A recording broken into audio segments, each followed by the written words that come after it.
So, hi everyone, and welcome to Let's Talk Camino. Today we are going to be having this same conversation we have about 2 weeks ago on the first talk. Today we are going to be talking about the past, the present, and the future of the Camino de Santiago. For all the ones joining us for the first time, remember we're going to be doing this weekly, every Friday, 7:30 Spanish time. We will be doing some of the meetings in Spanish, some of the meetings in English, but every other week, we'll be changing our invitees and we will be inviting everyone to join us. Today we have people from all over the world, pilgrims, hospitaleros, all of them Camino lovers. So I'm going to go right in and I'm going to introduce them all to you. So let's go right into business. Hi, everyone. How's everyone doing? Hello. Pretty good. Hi. Great. So our first pilgrim, we have Lorenzo from Australia. Hi, Lorenzo. Lorenzo was a great pilgrim. I have the pleasure meeting when he was walking the Camino from Tres over Pamplona. And I'm going to let everybody, I'm going to let him introduce it a little bit. So happy Saturday to you. Hi, yes. How are you? My name is Lorenzo. I'm from Sydney, Australia, but I was born in the Philippines. I moved to Sydney about 15 years ago. I did the Camino, when was that, Jose, last year? Walked from St. John to Santiago and then all the way to Fistera. So it's one of the best experiences of my life. Thanks, Lorenzo. And let me introduce you to Tanya. Tanya, she's from the US. She's hospitalera at the La Cala Inn in the Portuguese Camino. Hi, Tanya, and thank you for being with us today. Hi, thank you. Thank you for inviting me. So how are things over the Portuguese this year? It's very quiet, very quiet. I think just recently people go home, right? And I haven't seen any pilgrims since maybe last week. There was a girl through that started in Lisbon, so she maybe would have been in Santiago maybe this week. So we're missing the pilgrims. I wish they were here. Let's hope they will be back soon for sure. Absolutely, absolutely. Welcome to one probably of the latest people on the Camino. You were on the Camino right at the beginning of the pandemic, and you were right back when you were able to do it. So how are you doing? Nice. Dan, thanks to see you again. That's good. Thanks for having me, Jose, and nice to meet everybody here from all over the world. I think this is, first of all, it's a really cool concept that you've got going. I think it's great that in these times we're able to connect this way. My name is Dan. I'm the founder of Camino Frames. I started walking Camino since 2013, and I've done about 8 of them. As you guys might know, they are quite addictive. And this year I finished the Via de la Plata, actually in two stages. So the first time I started in March, and unfortunately, due to COVID, I had to return because of the Spanish lockdown. And then in between the 2 waves, I was able to come back and finish the last 900 kilometers. And I just got back about a month ago. Wow, so, you. Yes, it was a great experience. Absolutely. So also with us, Bradley, you changed. You used to live in Spain a while ago. You used to be almost in the Camino, in another Camino, but now you're back to the UK. And thank you for being a Camino author and also a podcast host. How are you doing, Bradley? All very well, thank you. Cold is the word. I'm back in the UK and struggling, to be honest with you, with the cold weather. But yeah, everything's good, and planning a return to Spain as soon as possible, to be honest. Anywhere or back to where you were, or looking for something more in the Camino? Let's see. That time will tell. But yeah, thinking somewhere back in Spain as soon as possible. Maybe we're going to do 6 months. Maybe we're going to return for good. We don't know yet, but it's very cold here. So yeah. What about the honeymoon? What happened with the honeymoon? I know for the ones that know, you were getting married. You were married, and you were planning on your honeymoon of the Camino del Norte. So. Well, 2 things happened. First of all, the second wave, and second of all, I had some knee problems, so I was advised not to do it. So I've kind of in a bit of rehabilitation at the moment. It's going well as well, so all is good. Thank you. Oh, we're glad you're good. We hope to see you soon as possible here. Yes. That's it's a matter of if. It's a matter of when, not if. Yeah. And also with us, we have fellow Navarrico and also another Australian, Fermina and Susie. For all the ones you probably know them, they are the hospitaleros at Casa Susie. How are you doing, guys? Good. Very thank good. you. Nice to meet you, all of you. Thank you for having us. So how are things at Casa Susie? What's going on over there? We're cold too, Bradley, just to let you know. It's got really chilly here. So we're not living in the warmth of some people like Lorenzo in Australia. And yeah, it's extremely quiet, for us. Yeah, well, I told you the other day, it's very quiet, and sadly, the virus came to the village last week, so we've got a lot of neighbors in quarantine. Yeah, we're struggling right now. We did very well in the first wave, but this second wave, oh my goodness, we are a little bit nervous with it. One step at a time, I guess, no? Yeah. That's it. And also we have Chris, also known as my Camino backpack. I met Chris, I don't know what it was already like 2 years ago, probably 3 years ago when we met in Santiago. And Chris is the face behind the Camino backpack, but he also has done a couple of research about the Camino. His first PhD was about the motivations of the pilgrims, and now you are preparing another one about the Camino Tattoos. How are you doing, Chris? I'm doing great, thank you. Nice to meet you all, and thanks for having me. Thanks for you to being with us. I know you have a busy schedule. You were already talking on the TV with fellow pilgrims from other worlds, and then we are glad you made it with us. Thank you. So we are missing Gonzalo. I hope Gonzalo will be with us soon. He's probably missing. So let's go into business. The way the format goes is I will throw a question, and I will ask you, want to go through the question. They're going to be all Camino related. There are going to be some talking about the past, and of course some talking about the future, and some that I will read, because all of you come from different aspects from the Camino. So let's go to the first one. We are on a very strange time right now. We are at the eve of the whole year, the first whole year in 11 years.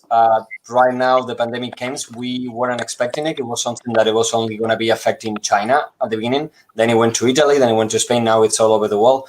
So how are you living through these times, in your Camino expertise, in your Camino areas? How are things going? And what do you think is that, the biggest changes that is going to make the Camino?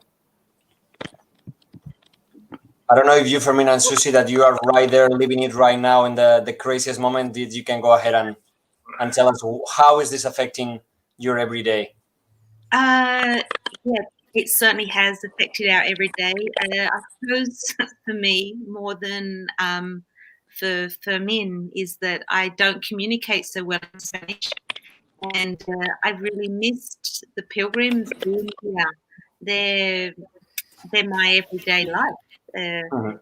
I had a big community in Australia. I had my own business, so I was always surrounded by lots of people. So this year, because when we were in Australia the beginning of the pandemic, we came back just borders, and we had a notice on our door from the government telling us we were closed, and that was a very nice welcome home for us, knowing that we were going to be closed. There was no.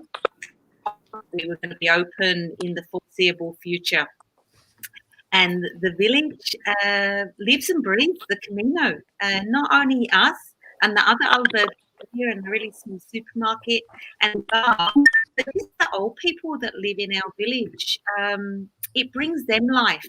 They love speaking to somebody that wants to attempt to speak Spanish to them, or shouting out of one Camino, which is amazing. So it's very quiet, and yeah, it was quite disturbing at times, knowing there was no click of sticks and no laughter in our village, and our local people didn't speak because we weren't allowed to. So I think the hardest thing is it's been very, very quiet for us here, and lonely. When the Camino did open, which I think was about the 21st of June, it was for more foreigners to start coming through, and we did see them pretty quickly, though. Mounts, the moment I heard an English voice, I was literally leaning out the window, trying to speak to somebody and tell me what their journey was like. Having also walked many, many Caminos, and knowing that the journey is about the people that you walk with. What was it like for these people? I think for people that have walked the Camino before, it was so different. But for people that were walking this year for the very first time, I think for those people, that's their experience. That's what they'll remember what the Camino was like. But for people that walked before, maybe it's never going to be like that again. And that's incredibly sad. Yeah, it is. I want to go and ask, we have someone here from Australia that's saying, I woke up, so I want to say hi to Maggie. He's a really, really good friend. And I want to ask Lorenzo, there's a huge community in Australia. Probably you're one of the countries that is doing the best with this situation. How pilgrims, out of Spain is seeing the Camino? Are people willing to go back right now? How are you, you lived the Camino not so long ago. How do you feel right now about the Camino?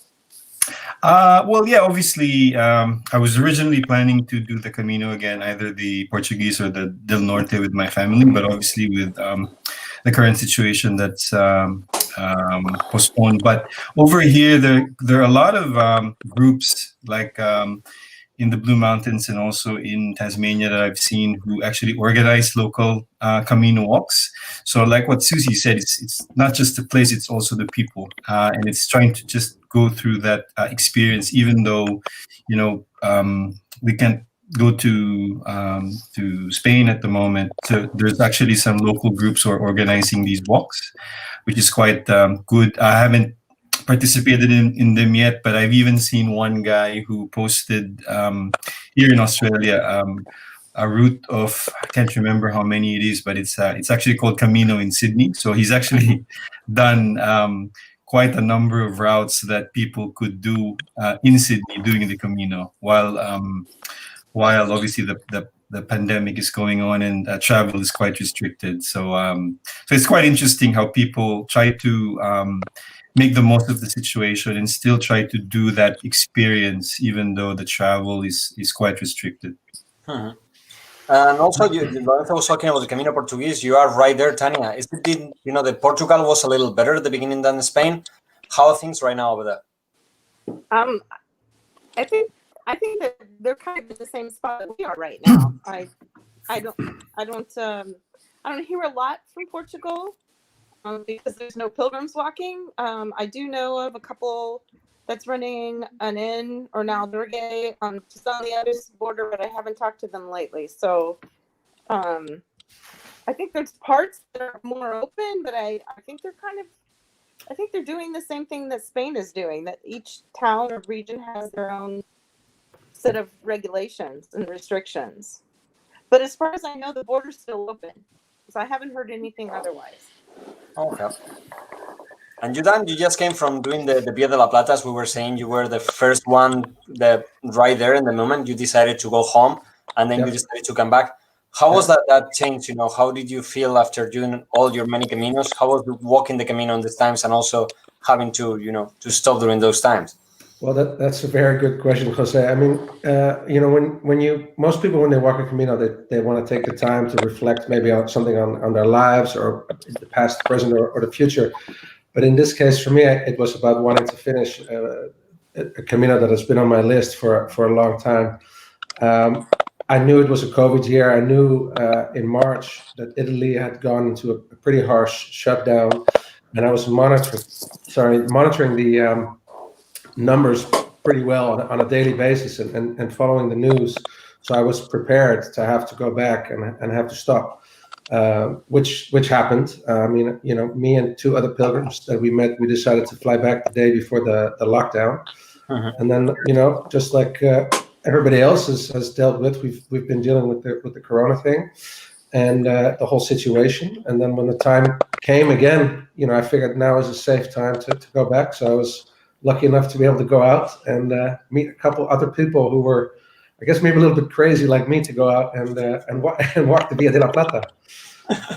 And Chris, probably for you, the time that you've been the longest apart from the Camino, I guess, in the latest year, no, bro? You've been, in Germany for quite a while. You didn't, we didn't see you here walking, or how it's been, apart from the Camino? Was that something that was prepared, or was just a time for you perfectly to keep working on your studies? Well, I do miss the Camino and Santiago. I normally go to Santiago every 2 or 3 months to meet the colleagues at the university, but that's not possible this year. Luckily, we just finished our tattoo study about Pilgrim Tattoos just before the pandemic started. So all the pilgrims in the tattoo studio could fill out the questionnaire, and we published it in April. But all the conferences, for example, in Virginia at the Institute for Pilgrimage Studies, was canceled. And when you talk about the Holy Year, you know that there was a prognosis from the Galician government that next year they estimated almost 600,000 pilgrims. And I'm afraid that's not going to happen. But my everyday life, I mean, I work at the Distant Learning University of Germany. So what we do here, Zoom and online conferences, is what I do every day. So that hasn't changed my everyday life a lot. So I had a bunch of questions, but we have another, pilgrim that is asking us. So I'm gonna go ahead and, let our friend Bradley be the first one, because we talk about it. Anna, she's doing her master's and her thesis on the Camino, and he's asking us, the Camino, I think all of us, we think that is, it changed possibly your well-being. Now more than ever, I think people is going to go to the Camino looking for that mental health. I think it's going to be a tool, for everyone to feel, welcome and to deal. Till now, it's been used for many people. There's people with PSD, there's people with cancer coming to Spain to do the Camino. We all go to the Camino with a reason. So Anna is asking us, why do you think is the Camino influences the mental well-being, and how would you practically, implement positive Camino experience in your everyday life? And I think that's probably the hardest question in the Camino. How do you take the Camino back to your normal life? I don't know. How do you, after you were going to be doing your honeymoon, something of the best moments of your life on the Camino. Yeah. You have to break it apart. You have to go back to the UK because things get, bad at the place. So how do you take the Camino back to your normal day? Great question. And let's keep it simple for the start. First of all, if you feel down, go for a walk, maybe you can't do it for 8 hours, but even 10 minutes. It's all about brain chemistry, So, you get a release of all the positive neurotransmitters, dopamine, what's the other one? Epinephrine, endorphins, all of these, serotonin. A walk releases all of those chemicals. So first simple answer is go for a walk, change your physiology, and that obviously makes you feel better. And believe me, being back in England in the cold, wet, dark winter, when it's dark, when the lights are on at 3 o'clock in the afternoon, I'm still going for a walk in the rain at like 8 o'clock in the evening because it still kind of cheers me up. And simplicity is another one, just like that's the biggest thing you take from the Camino. Biggest takeaway for me personally is simplicity.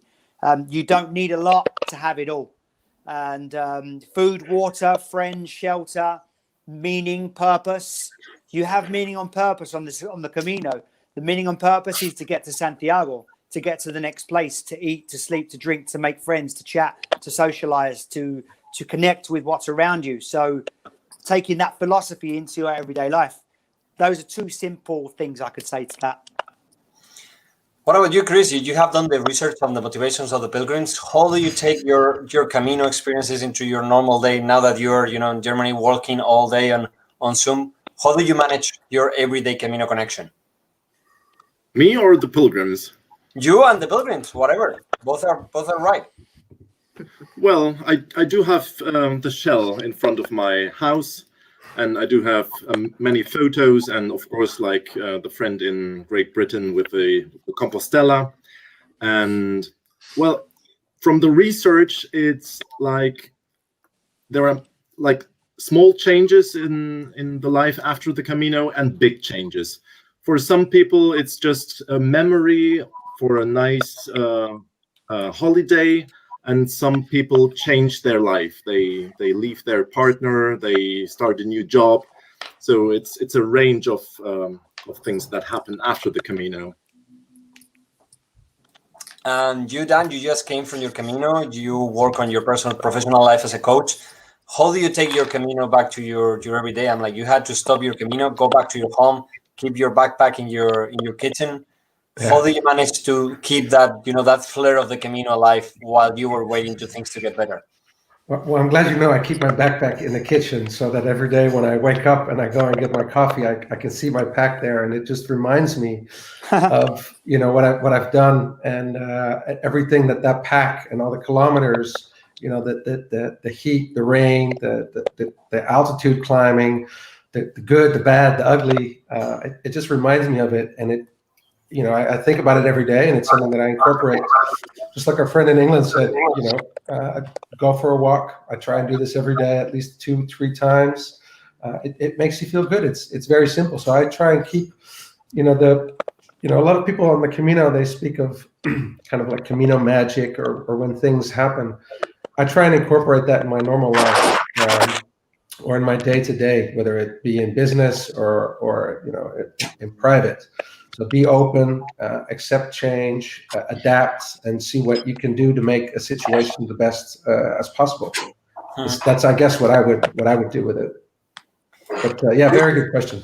You, Susan, for me, you're probably, you have your business in the Camino, you have your life in the Camino. Those moments are difficult times. How are you guys keeping, your Camino love in these times of, I'm not going to say darkness. I would say, that the light is not shining so bright, but light will shine at the end. So how are you guys keeping that Camino life, that every day that moves you, I guess, one day to live here in the Camino? Well, Sue does it right. She's every single day in contact with people. I mean, this is our 4th year here. Well, your 5th year here. But we have made lots of connections with people from all over the world. And hundreds of them, and we're in contact with lots of them. So that I think keeps us in contact with the Camino. And I mean, in my position, I mean, I was one of those that changed my life because of the Camino. So I don't know if I'm the best person to say how do I. But anyway, I mean, we have incorporated lots of things that I learned on the Camino, and lots of things that I'm learning as a hospitalero. I mean, I was thinking just today, this morning, don't judge. That's one of the biggest lessons. Don't judge about others. I mean, today I saw a strange person in the street, and I said, well, what is he doing here? Or so those kind of things that you can expect the best person in the or from anyone, Yeah. And what about you, Tanya? You decided to move your whole life to the Camino. You are a newbie. You moved not so long ago. How do you manage to keep, that Camino wellness and that Camino, happiness alive? I have to agree with, I think it was Dan, I can't remember, somebody who said earlier, this is simplicity. Bradley. Bradley, okay, sorry. And walking, and I got a dog, so that forces me to get outside, or she forces me.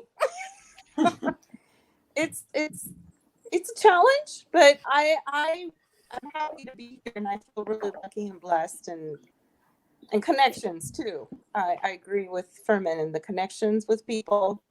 Good to have Zoom, good to have internet, good to have the visual to see people, to see faces. So let's go back to the topic of this meeting, the past, the present, and the future of the Camino. A lot of people, when we talk about the past, there's many, let's say, keystones that mark the Camino. We have the Sacobeo, the big Sacobeo in the old days. We had the movie The Way. We have the Paul Coelho's book. What do you think was the first thing that, make the Camino what it is today? Paulo Coelho, probably. I don't know if everyone agrees with that. Paulo Coelho, the pilgrimage book. Paul Coelho, the book. That really raised the profile, right? Yep. I'm It just really raised finishing the it profile. right now. I just finished it last night again. It's one of those Yeah. books that I read every year. Right. Okay. It's a bit crazy, that book, right? It's all Paul Coelho. I don't know. For me, The Alchemist and The Pilgrim. The Pilgrim has a lot of. It has the dark, the mystical, the magic side of the Yeah. pilgrimage. But Yeah. it was incredible because for a lot of people, that's what it discovered the Camino. Yeah, exactly. And Shirley MacLaine as well. Shirley MacLaine's book. I don't know, guys. What was your first connection, Susie and Fermin, with the Camino? Why did you decide to walk the Camino, to be in the Camino? Was the way? Was a book? Mine actually was also a book in 2007, and it was by an Australian and English authors that had co-written it, called The Year We Seized the Day. And I read it and thought, why would anybody walk across the country? That's crazy, because they had a really bad experience. But in fact, their experience and what they wrote was actually what the Camino was about. And yes, I just think, why would I want to do that? But then something ended up in my life, and I thought, yeah, maybe I'll give that a go. And so my first Camino was in 2012, and I think the way had just come out just before I left.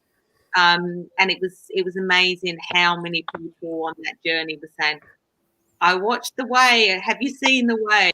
So I think that had a big turning point. And of course, in the last couple of years, I mean, in 2011, when I was looking for information on the Camino, there wasn't social media like it is today. So, I mean, we can virtually walk the Camino without leaving our chair. I didn't have that. I only knew one or two people that had walked the Camino. I didn't have anybody to ask questions. Hello. Now you can get. Let us introduce the late guy Gonzalo.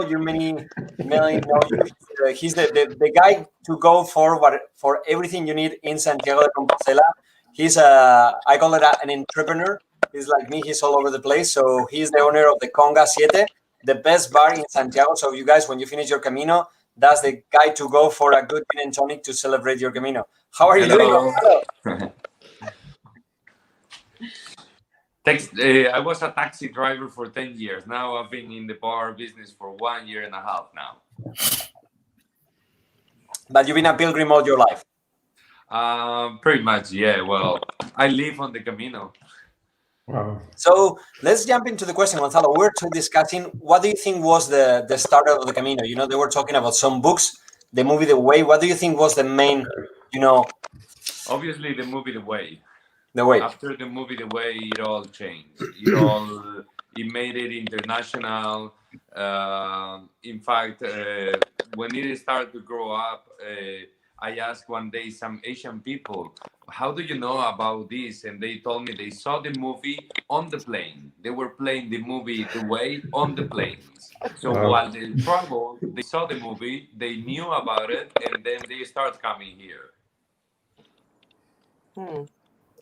It's amazing how Hollywood has influenced, such a part of Spain. Yeah. There's also this German book. Have you heard about it? It's called. Oh my God! All the Germans. Yes, all the Germans. This book was released. The book was released in 2006, and within 1 year, the number of German pilgrims rose by 70%. Whoa. So that had a big influence on the number of German pilgrims, and it's interesting that his book became the best-selling book in Europe with more than 11 million copies, and it was translated into 12 languages. Wow. Okay, and now we go into the new normal age, the new ages. In the old days, we have the books. We have the first big Sacobeo with the Pope, and the first Sacobeo that had a sign. It was like the first big movement for Sacobeo. But right now we have the K-pop. Koreans are coming because there was a TV show made by a K-pop band. What do you think of all of this? Is new, no? You guys talking about the social media. We are all in social media in different ways. How do you think the social media and these new tendencies are, changing the Camino? Because of course, the people that used to read books was a kind of pilgrim. Now the people that used to watch movies was another kind of pilgrim. But now the K-pop, I guess, listeners are the same kind of pilgrims. Are we going to see a new change, a new generation coming to the Camino? I more the think merrier, there right? is already a new generation on the Camino. Because nowadays we are all connected with social media. Back in the days, it was really hard to find information. Now you pop up to internet, you ask a question, and you have all the answers. Back in the days, people may be afraid to come to the Camino because there was no information. But with social media nowadays, all the information you need, you have it right there. And there is always somebody to help you on the Camino. So I think it helps more for the people not to be afraid to come to the Camino.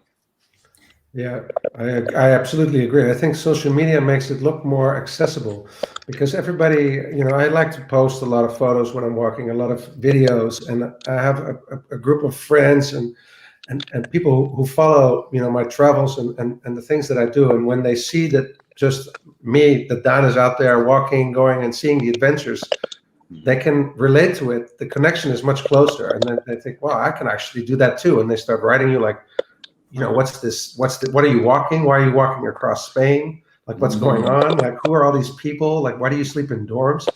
And they get curious, and it becomes more accessible that way. So I think in that sense, these phones are, and us walking, it's getting a lot more attractive for young people to come out and also walk. that you have a GPS on your phone. So there is no Yes. way to get lost. Yeah. Back in the days, it was really easy to get lost, and you will get lost by days or by many hours. Now, if you get lost, you go back on track really quick. And in worst case, you can get an Uber. You just can go. But that's back to a lot of people right now. They are saying that we were on a time that the Camino, everything was right. There were so many things that were right or wrong. I'm not judging right now, but there was the Camino. We were on a point that the Camino has grown maybe too fast.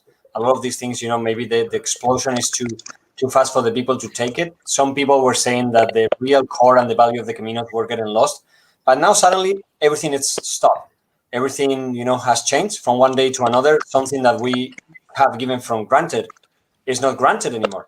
So do you think that this is going to be the new, they're saying that for economical, for business, for even, the worldwide economy, this is going to be like a reset? Do you think this is going to be the reset for the Camino, Lorenzo? Do you think that, the perception from Australia is going to change, or people are going to be thinking the same about the Camino? Yeah, absolutely. I mean, not just the Camino, but a lot of things people are resetting or reconsidering, what needs to be done. And I think having walked the Camino, I've thought about certain things, the number of people doing it, sustainability in the future, and mainly I think more on the sustainability of the Camino. So it's really just having a rethink about that, and I think it's the best time to do it. What do you think, Tanya? You are more on the inner generation. What do you think this is going to mean for the we've seen that the Camino now is changed. A lot of times, a lot of people think that the Camino, it's crazy in the summer, but it's not. The May, April, and then September, October is when more people come. It's not the youngest. So do you think this is going to change the perspective? I would really like to see people spreading out and going and doing different routes, and not overwhelming and burdening the Frances so much. I don't understand. I know there's a lot of people that do different routes, but I think there should be some more encouragement to get out and explore other Camino routes. I know a lot of people continuously do the Frances over and over again, and I guess I love the Frances, and there's a special magic juju about it, but it would be good for Spain. It would be good for the Camino. I think it would be good to experience other routes. What do you think, Chris? After your studies, do you think that this is going to change? That it's going to lead more people to look for less crowded Caminos, for more safer? Now that everyone is looking for less interaction with people, is that going to mean that the Frances is not going to be the big Camino? That people are going to be looking for more different ways to get to Santiago? I'm not sure about that. I mean, we see in the last years that the other routes are getting more and more attractive, especially for those pilgrims who do the second or the third or the fourth Camino. But I think the Frances is always going to be the introduction to the Camino, because I mean, we've talked about the books. All the books are about the Frantes, and all the people know about the Frantes. So I think that's not going to change. I think it's really interesting that during the last years, we've always seen a grow in the number of pilgrims. And I remember my colleagues in Santiago and we've always thought, what is going to happen or what needs to happen that the number falls? And we thought maybe an attack in Santiago or something, that it's going to be a virus. We would have never thought. Yeah, I guess this is something that we, even, our craziest minds in the craziest sci-fi never thought about anything like this coming over. And that's why we are also impressed now, I guess. And, that brings me back to the, when we talk about business, we talk about the mission, the vision, and the values of a company. A lot of people ask, why is the Camino so special? What do you think, guys? I want each of you to come up with one, adjective or why the Camino is so special for you. Magic juju. Huh? That's fine. That's all you got to say. Magic juju. You were too quick. Otherwise, I would have gone for it. I agree. Magic juju. Put it in a bottle, sell it. You'll be a millionaire. Oh yeah. Juju done. That there is people selling air from Iceland, and maybe we're gonna start selling air from the Camino, and this is copyrighted already, and I'm already. I could see a business model there for sure. So what is I wish I coined that phrase. To be honest, but I think friendship, probably. Friendship? Okay. Friendship, yeah. The amount of people and the connections I've made with, for me, it's just been 7 years. I've just been reading the comments. There's a Lorenzo Peregrino who just wrote that his first Camino was in '93. I mean, can we even imagine what it was like to walk in 1993, a Camino? And now, let's go to the fight. I hate the fight of what is a real pilgrim, because the real pilgrims, can we imagine the pilgrims in the 1800s or in the 1700s? I'm like, now we're all fighting, experiencing bike hikes. I'm like, who cares? These guys took their whole 1 year, 2, 3. They didn't even know that they're going to make it back to their houses. And here we are fighting about what is the Camino or not. And that's something that still surprised me nowadays. Yeah. I think back then, oh, sorry. No, sorry. I just remembered that I did an interview with an American pilgrim who walked the Camino for the first time in 1974. And she reported that there were no arrows, and they needed military maps to find the way. And the most funniest thing was, the pilgrim's office was in the cathedral, but they did not have a credential and no stamps. So what they needed to do to prove that they really walked, they needed to show their bare foot. wow. Really? Wow. That's brave, huh? And then they got their Compostela.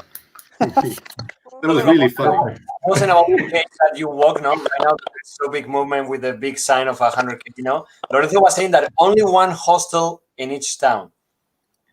Yeah.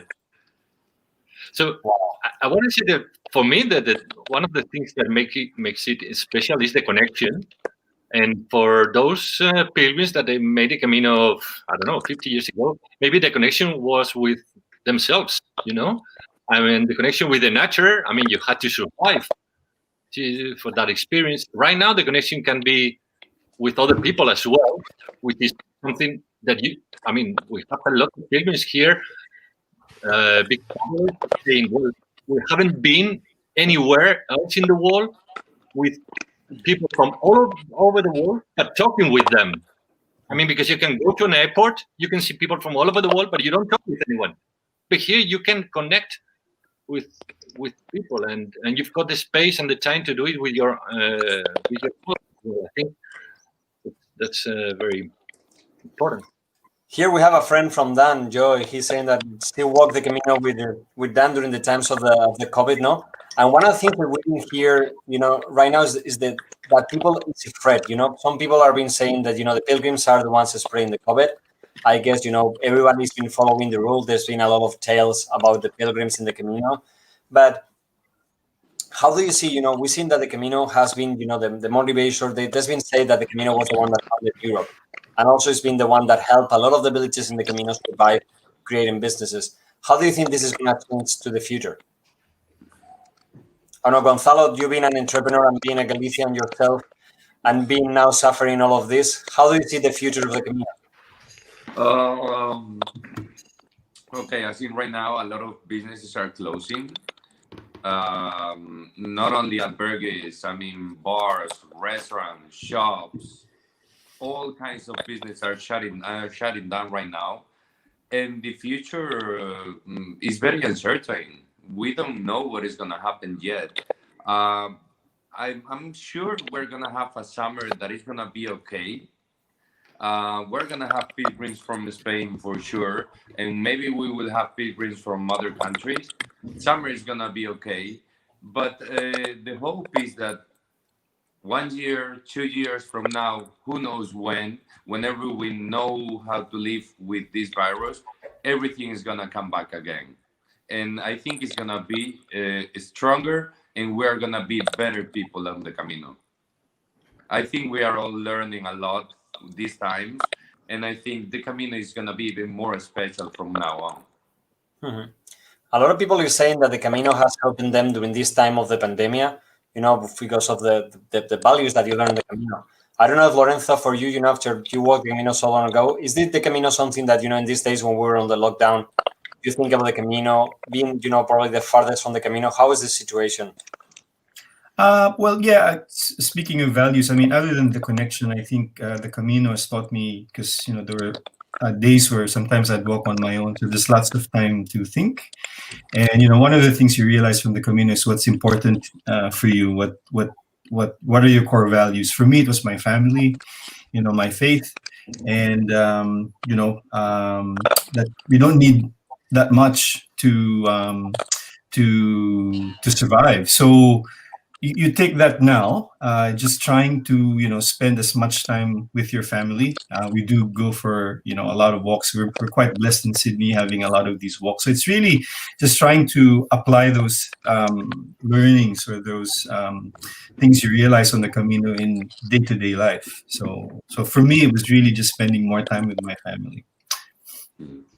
What about you, Tanya? How do you think, what will be the values in the Camino for you? You make your whole life, you changed to be in the Camino, so. I think Furman hit it on the nose. I think it's connection. But it could be spiritual connection. It could be people connection. I think soul connection. I think there's a lot of different. Bradley, what do you say over there? No, someone's telling me to stop typing, but I'm not typing, so I don't know. not guilty, I'm afraid, not guilty.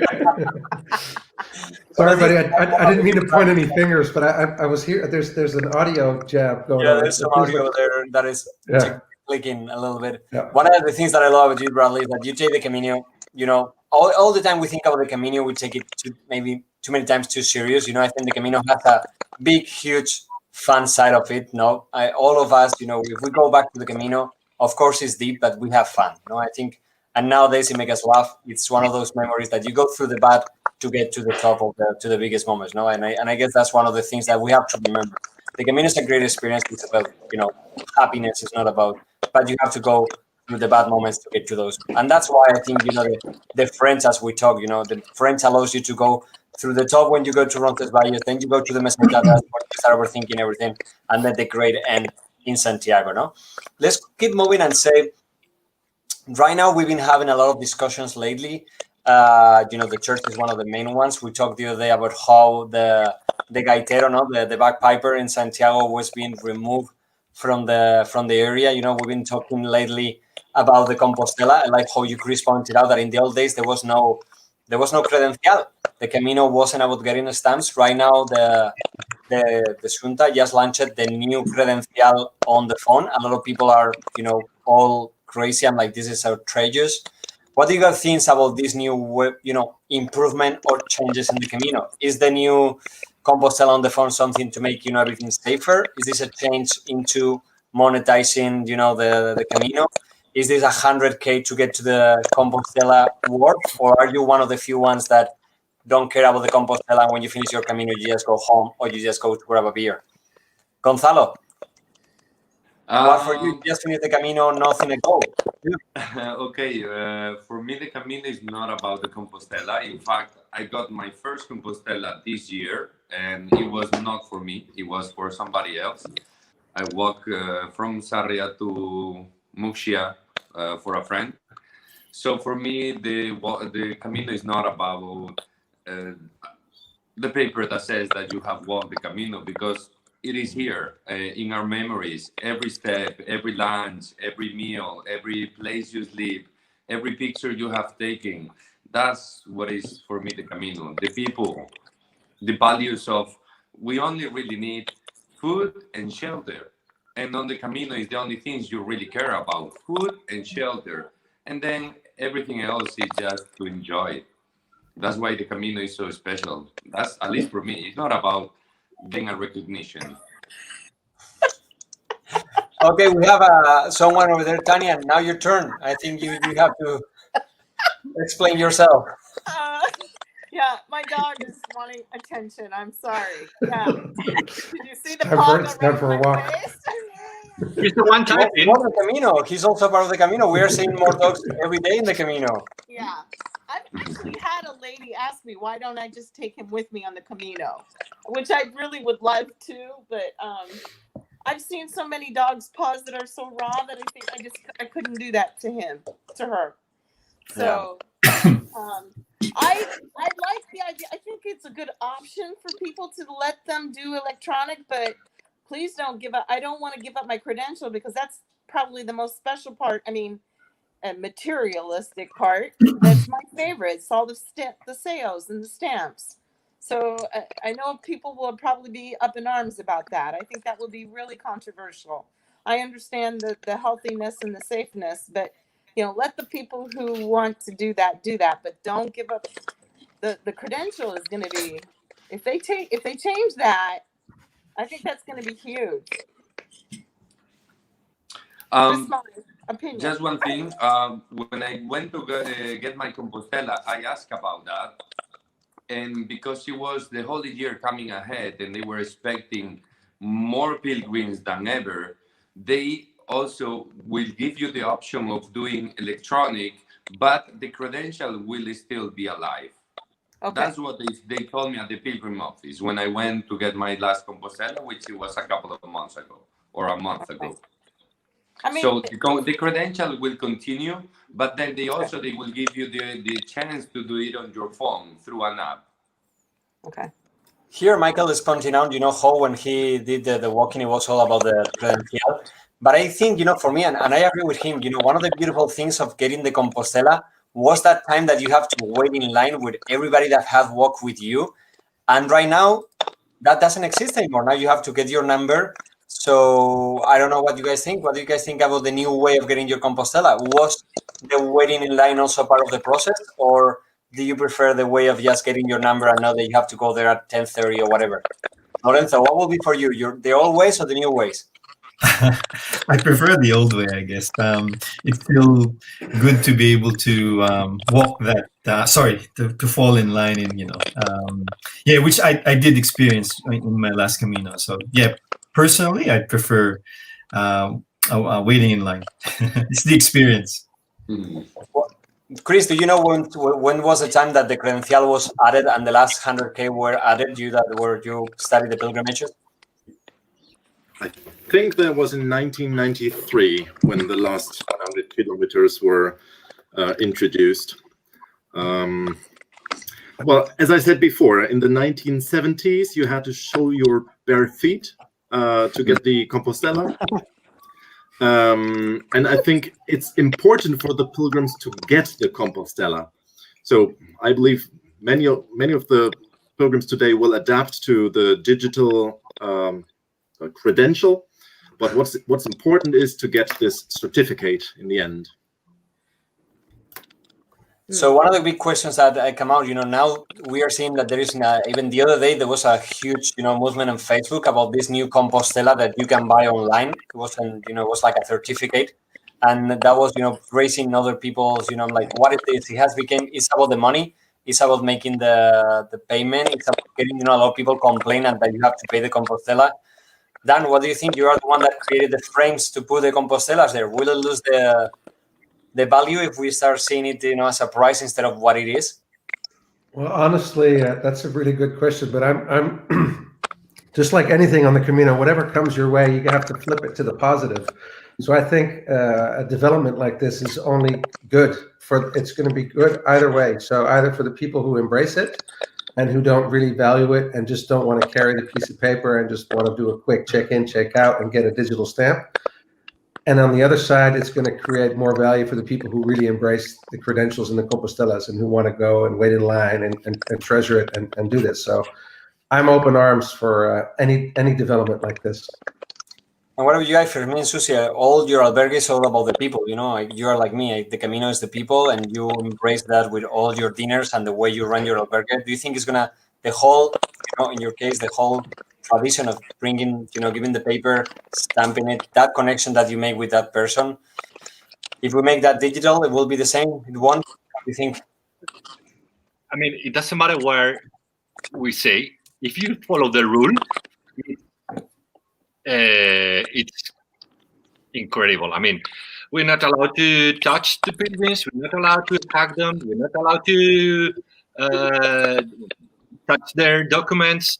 It doesn't matter what we want to do or not. If we follow the regulations, this is going to be completely different.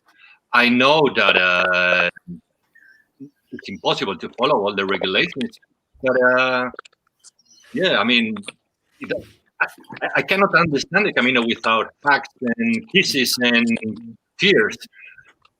So this is just opposite what the virus is asking to us.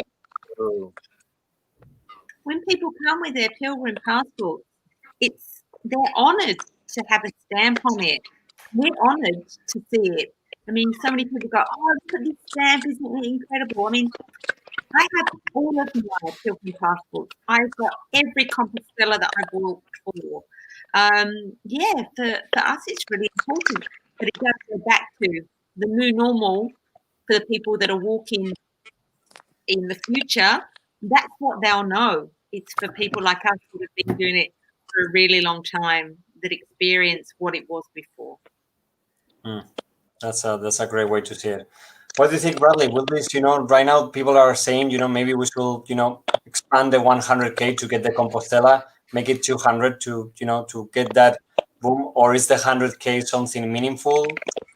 How do you see it? I think it would be a good idea personally, because, you get the kind of mass influx of people at the 100K mark, and maybe for that reason, maybe there's a bit too many people on it, maybe especially during the summer. So I think it would be a good thing. And whatever happens, I mean, what the magic of the Camino is its charm. It's the charm. So it's the people that you meet, pilgrims. It's the bread bags on the doors that you see in the morning that you don't see anywhere else. It's the pilgrim you are still thinking that it is food for them. Well, yeah. Well, it's tempting, huh? Also, the pilgrim you've never met before, and he comes up to you in the morning and says, "Oh, look at my belts! I've lost weight." You only known this guy for like 8 hours, and it shows you how much weight he's lost. This is the charm of this is the charm. It matters not whether it's 100, 200. It's the charm. The charm. That's what the Camino has. Time stood still. It's the charm, and that's why the Camino has the magic juju. I'm gonna have to make t-shirts with the magic juju. Like I'm gonna have to buy it right now. We need t-shirts. It doesn't happen anywhere else on the planet. The Camino I'll get the shirts. Yeah, I'm gonna make some money out of you guys. So, golden age. One of the things that we are seeing, the Camino is about the pilgrims. The Camino is about all of you guys that are there, doing your research, keeping the albergues, keeping the flame alive. but we are seeing so many other, and I'm going to say institutions trying to fight in different ways. We're seeing that right now there is so many holy years. There is not only the Sacobeo. Next year, there's like 3 or 4 holy years. In the latest years, a lot of, other places are doing holy years themselves. There's new caminos being born in Spain every day. There is some other caminos. We've been seeing, villages changing the camino to go through the village. We've seen city halls and governments paving the camino to make it more accessible.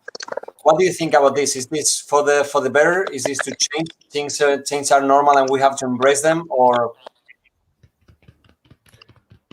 I'd honestly like to hear the answer from our PhD candidate, because this is a very good question, and I'm very curious about this development. Chris, this one is for you. Well, yeah, there is a word that's used in this context, and it's called caminoization. Wow. Yeah, really. That says it all. The LP from a band, Caminization. Excuse me? I didn't get that. It's a music band. It sounds like a CD cover. No. Actually, that's what tourist researchers invented, because they want to take the concept from the Camino for other routes in wherever. And they invented this word. So they investigated how does it work with the albergues, with the guidebooks, with the restaurants where you get discount, and everything. They studied everything, how it works, and want to adapt it for their routes. Mm-hmm. So I guess that's what it's bringing, because at the end, there's one of the things that I've seen is some of the caminos, we have in Europe. There are caminos, walked by people, but in other countries they are creating those caminos. Right now we have, the 2 main pilgrimages that they are recognized by UNESCO is the Camino de Santiago and the Humano Codo. They have the brotherhood, and if you walk both, you get your dual pilgrim diploma. But there is the Sikoku pilgrimage. We have the Via Franciscana, Via Lauretana, Camino Ignaciano, the Camino de la Veracruz in Spain. We have seen that in the last 5 years, there's probably 5 to 10 new caminos. So I don't know. What do you see? What do you think, guys, about this? Will you walk other caminos, the Camino de Santiago? Will it be the same, or they are never gonna get even close to what the Camino is? What do you think, Lorenzo? Well, yeah. I think ultimately it still goes back to recruits. I mean, most people would still obviously want to start with the Camino Frances and explore more of that. But I'm also thinking of doing the Kumano Kodu. So I guess it really depends on the person. There's really not one size fits all kind of approach.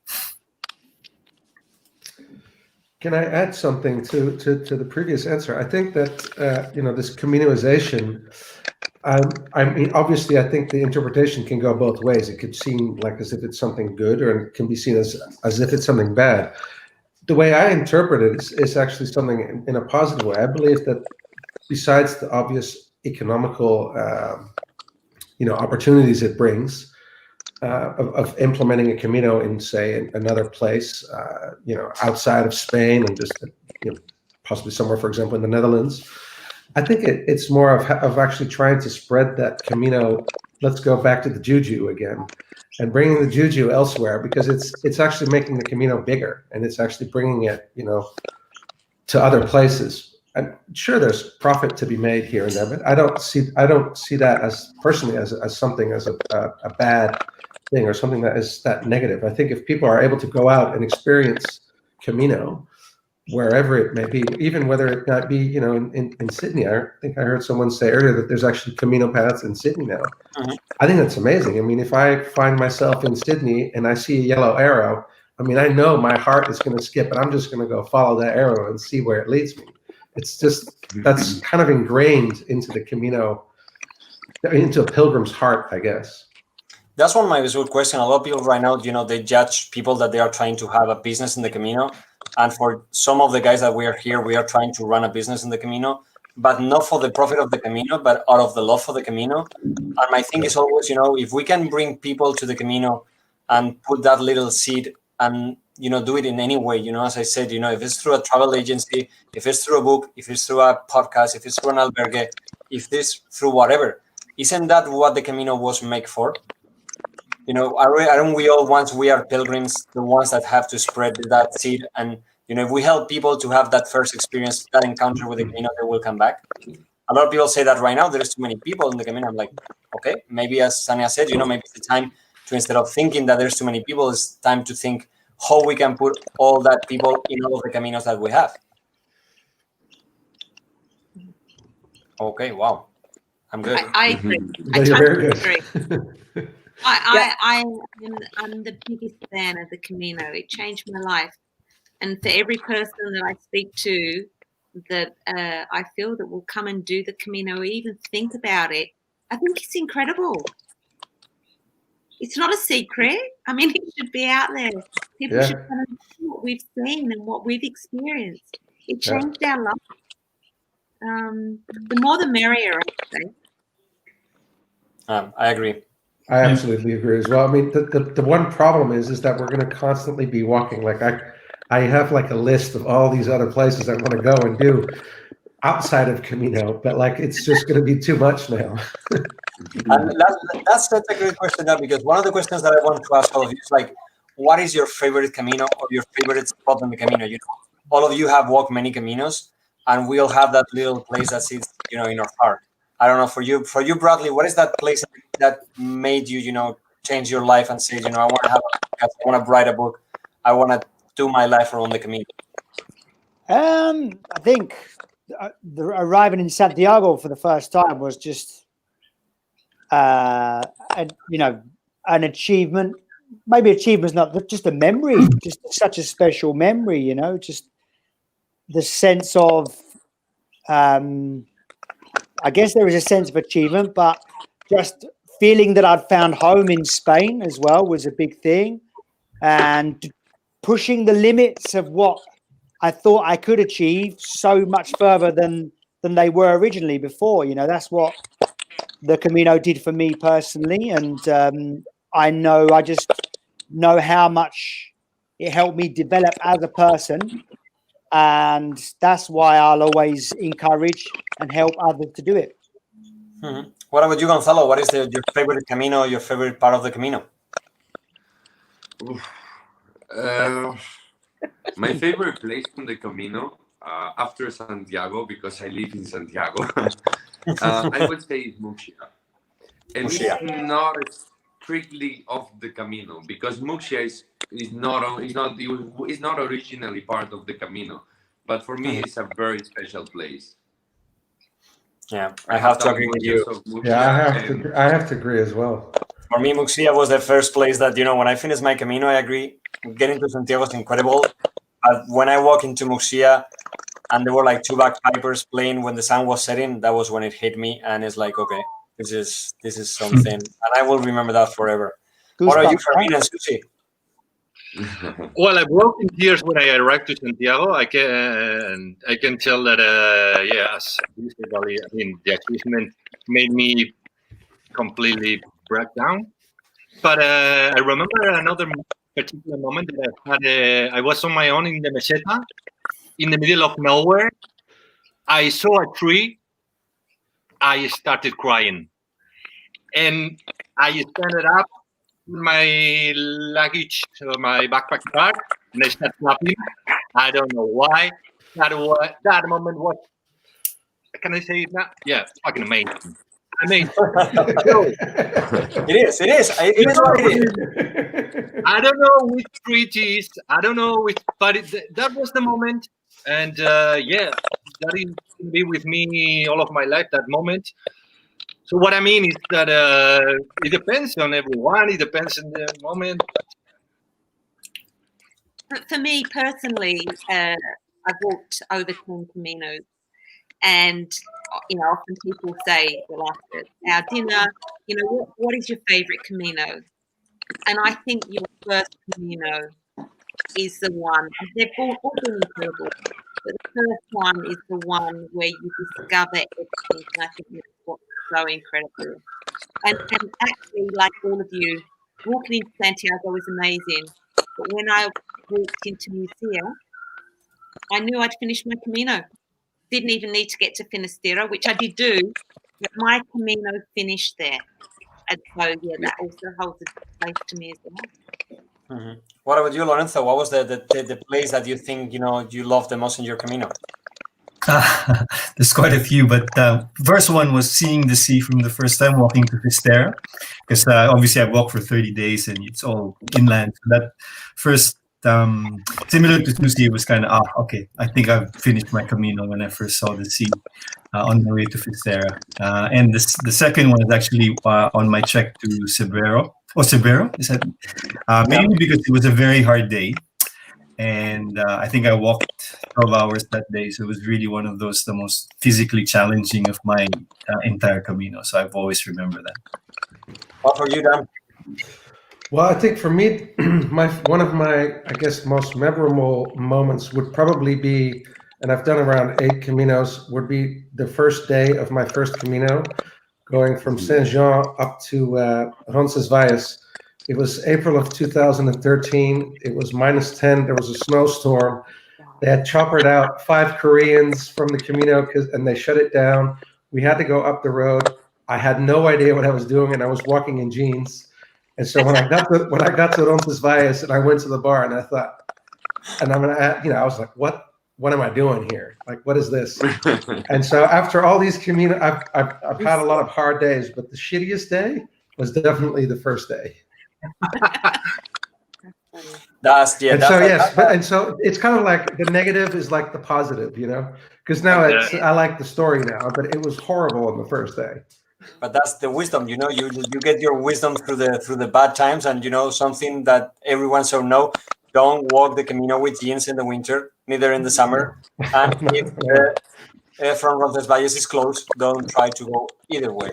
What for you, Chris? What was your favorite time of the Camino? Your favorite Camino, favorite spot?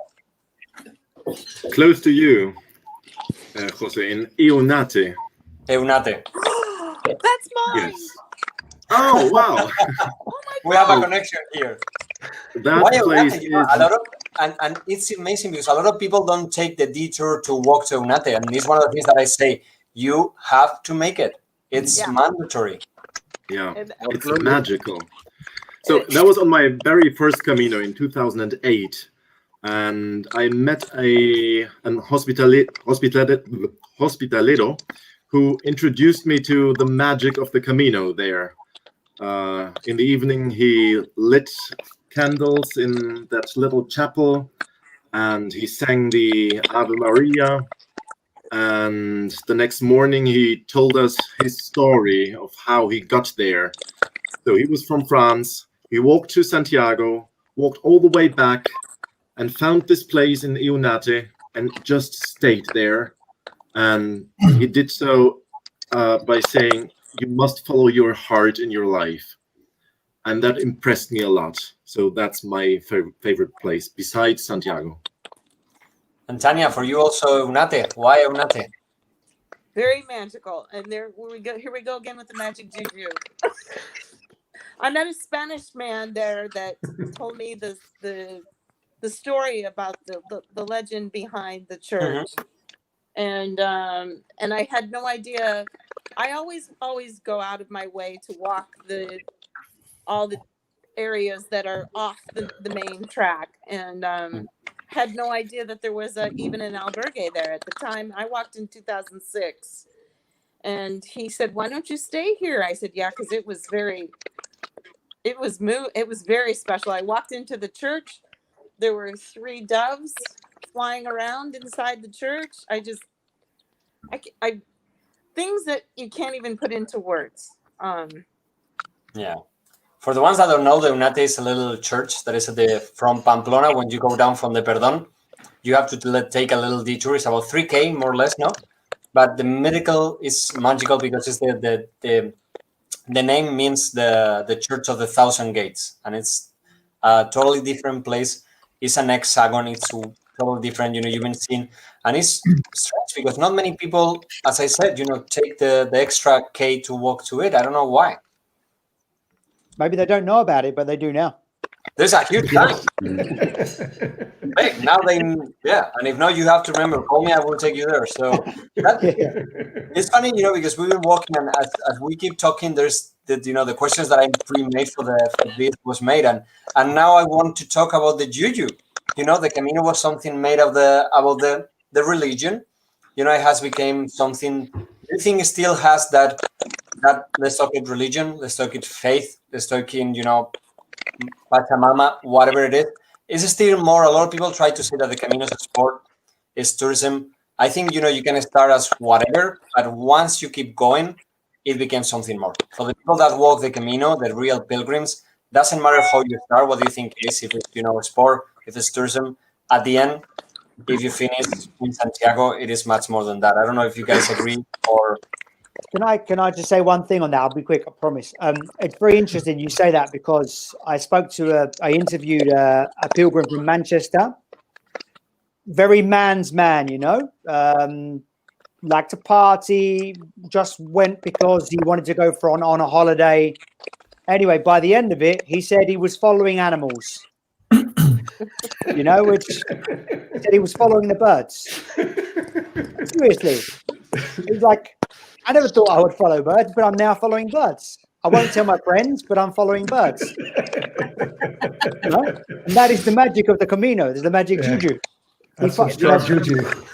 We start to follow birds. It's true. It becomes something more than just a sport.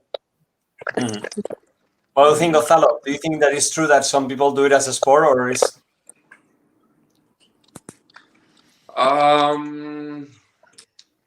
I think that most of people, they don't know why they come to the Camino.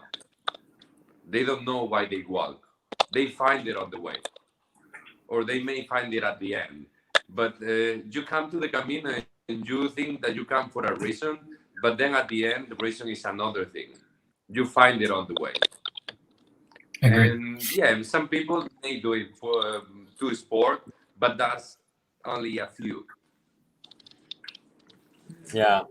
What do you think, Lorenzo? What was your motivation for the Camino? Do you think that people, even when they go, and I truly believe that even if you go biking or running, at the end there will be something else as you walk, and that's the juju of the Camino. Yeah, I think I told you the reason I was just one night I was watching a documentary with my wife, and within 1 minute of watching that documentary, I looked at my wife and I said, I think I want to do that. And at that time, I just didn't really know why.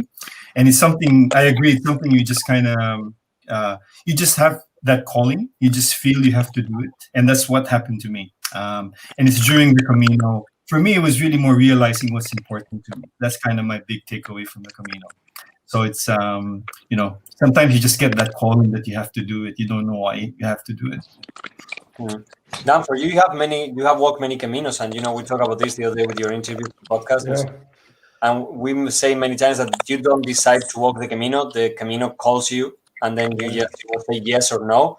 And then, as you say, whatever reason gives you to goes to the Camino, then the Camino will slap you once and twice probably, and then it will teach you whatever it has to teach you. I don't know if your case was like that.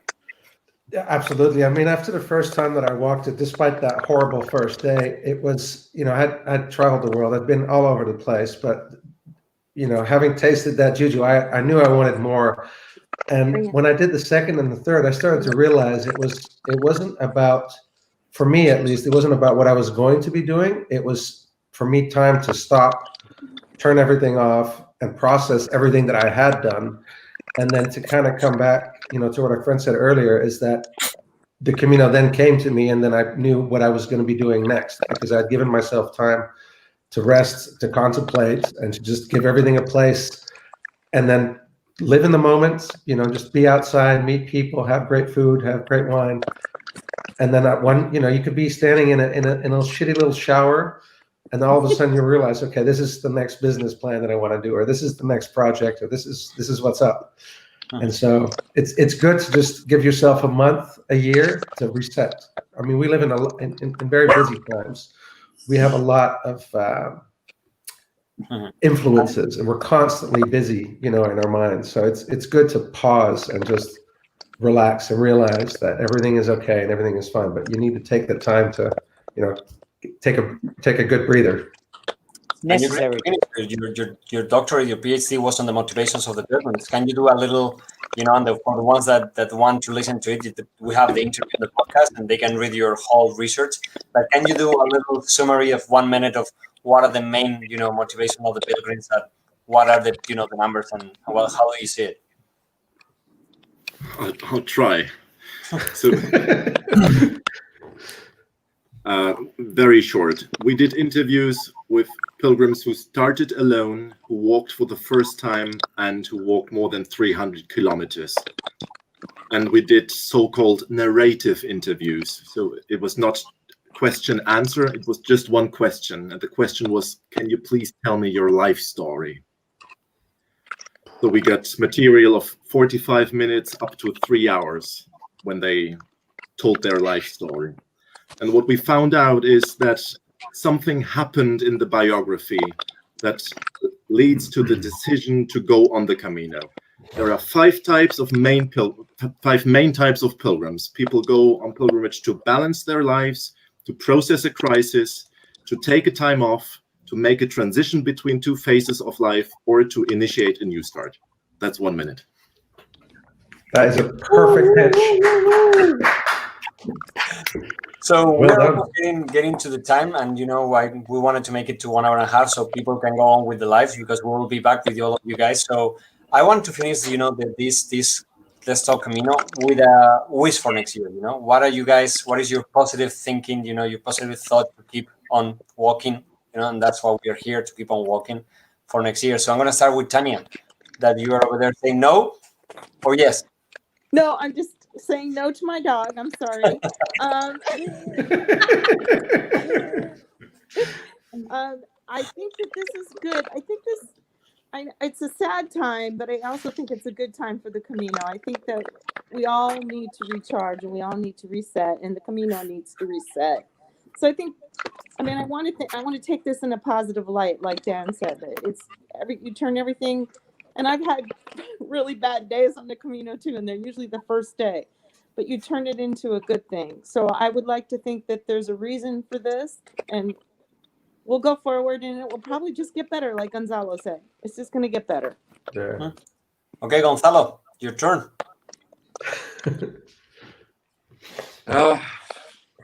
Ask me again the question.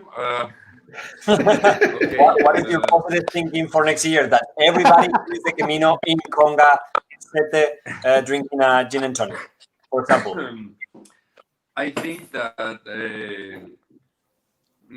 we are learning something new. We all are learning something new. The Camino has to learn something new. But like I said, we will become better and we will become stronger. We will learn to live with this, and we will appreciate even more what we had before. Probably. So I think the Camino definitely is gonna come back again, and it's gonna be safe for all of us, and we all gonna enjoy the Camino again. At some point, we will be not exactly the same as it was, but it will be close to what it was. And that's why we need to focus, no? Like, don't go back to the old days. Let's go to the new, better, Going back is never good. Let's go to move forward, no? The Camino has it always. Yeah, absolutely. Probably. Yeah. Camino Juju for all. Okay, I'll be quick. I don't believe in new normal. I think this is a really bad expression that scares people. I believe in a better normal. And I believe that if you have cancelled your plans to go on the Camino, a Canadian pilgrim said to me, the Camino is the best present you could ever give yourself. Yeah. So if you will wait for anything in your life, wait for this, please just change your plans, go do it, because there's businesses like Lorenzo's, there's businesses like Suzy's and Fermin's that need them, and they need the pilgrimage as well, because as Dan from Holland says, you need to take some time to reboot.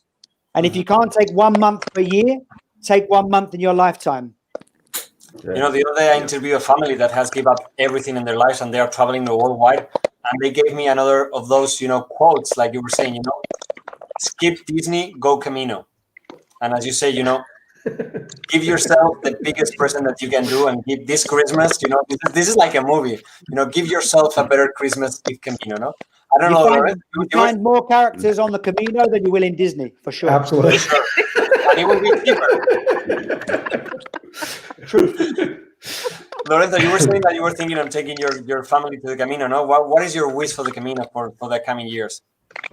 Well, I think people will learn to adapt, and I'm really 100% positive. At some point, people will be coming back to the Camino, and they say usually your next Camino you bring your family, and that's what's happened in my case. So it's really trying to encourage more people to do the Camino, and for me, my next goal would be to actually do the Camino with my family. Thank you. For me, Susie, what are your thoughts for next? For me, it's just hope. We just hope for a brighter future, and it will come. It will. Yeah, I agree. Yeah. I'm learning. What about you, Dan? Well, it's a very good question, but I think we have to look at it as how the Camino would approach. How would the Camino approach this? And it's very simple. I think you just have to take it one step at a time and not freak out, not go crazy. Just be slow. Don't let your mind take you places. Just take everything that happens one step at a time. And everything, like everybody else is. I mean, I feel a lot of positivity. There's a lot of faith. There's a lot of hope. But one step at a time. And everything's going to be good. And I can't wait to get back out there, of course, and see everybody. So. Chris, what about you? I agree totally. I think everybody is waiting to come back.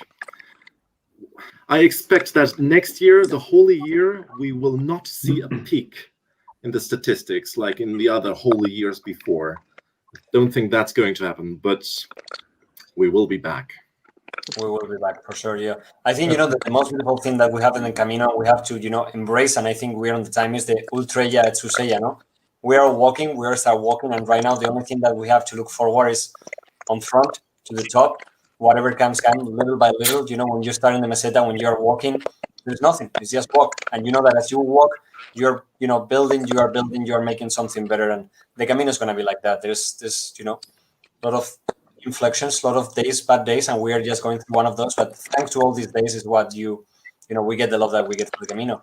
And talking about this, we are preparing something big for finishing the year. A lot of people is the sad moment, and I love that you guys are one of the most funniest tables that we have so far, and we'll hopefully have many more of coming.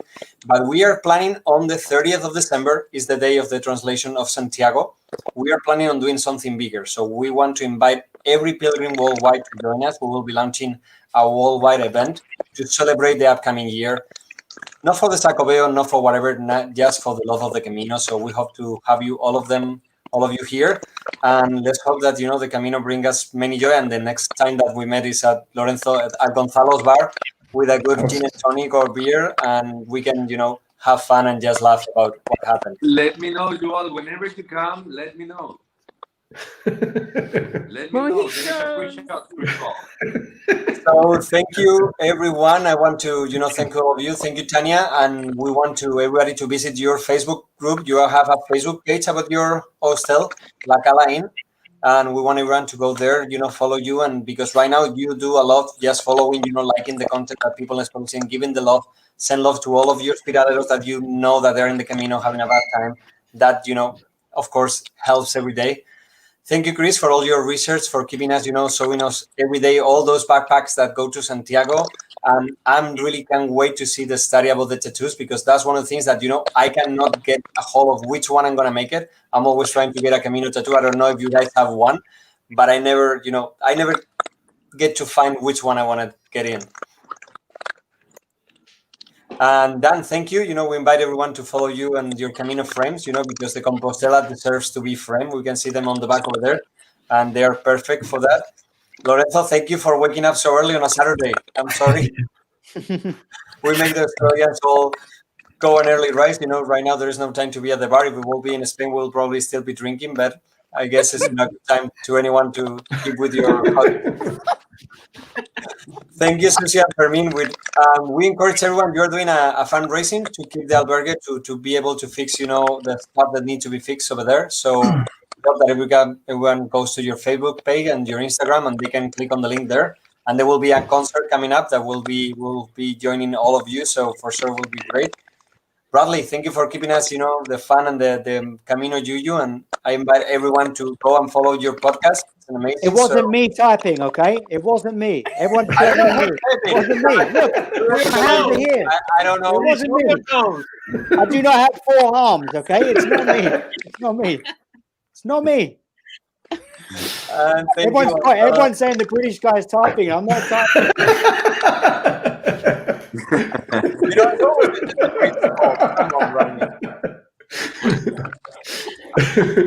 Thank you, Gonzalo. Thank you for keeping all the pilgrims, for showing us, every time you have a chance, Santiago, through your Facebook and through your videos, and for keeping, and I know that I've been in Santiago 3 times, and every time Conga Sete has been closed. So I hope that next time we can have a beer over there and remember the good days. Sounds I good. hope so too. Thank you for hosting me. Thank you for hosting this, Jose. It's also Thank you so much. The next one in English will be on December 18th. We will be talking about the Camino, walking as a family. So fuck Disney, go Camino. I'm going to take it a little bit harder. Keep Disney, fuck Disney. Go Camino, go visit Susie, go visit Tanya, go visit all Did I really hear that? We're not going to be able to say that and that. So thank you everyone for, and I guess, this is one of the parts that is, we need to laugh, we need to be happy. And Absolutely. we will make it. Thank you everyone. We will see you next week. And let's talk Camino. Australia.